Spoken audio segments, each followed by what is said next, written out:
Au début de son existence, la Troisième République a dû faire face à de nombreux défis qui menaçaient son existence. Entre la Commune de Paris, les conflits avec les monarchistes, la crise boulangiste et l'affaire Dreyfus, on peut dire qu'elle en a bavé.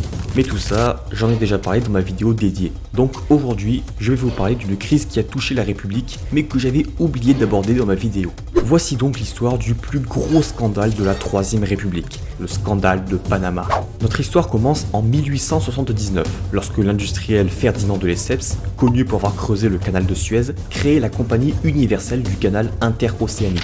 Cette entreprise a pour projet de creuser un canal au Panama pour relier l'océan Atlantique au Pacifique. Grâce à une concession accordée par la Colombie, qui possédait Panama, les travaux peuvent commencer en 1880. De Lesseps est confiant. Après tout, ce n'est pas la première fois qu'il creuse un canal. Mais il a commis une grosse erreur. Il a décidé de creuser un canal à niveau plutôt qu'un canal à écluse. Et un canal à niveau, ça coûte beaucoup plus cher.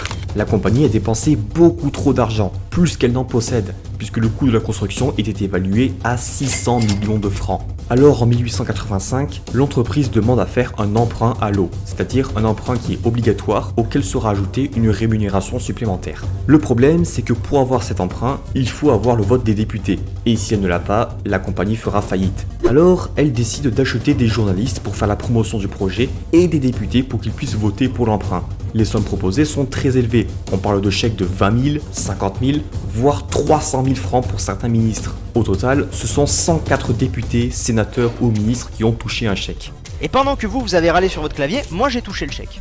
Grâce à cette stratégie, l'emprunt est voté en 1888. Mais c'est trop tard pour sauver la situation, et la compagnie déclare faillite l'année suivante. Il s'agit du plus gros scandale politico-financier de la Troisième République. Mais s'il n'est pas révélé, ce n'est pas un scandale. Sauf qu'en septembre 1892, le journaliste Édouard Drumont révèle le scandale dans son journal La Libre Parole. Et il cite le nom de deux financiers responsables des actes de corruption, Cornelius Hertz et Jacques de Reynache. Les chambres se déchaînent. Les opposants à la République dénoncent la corruption des élites et même le système républicain tout entier.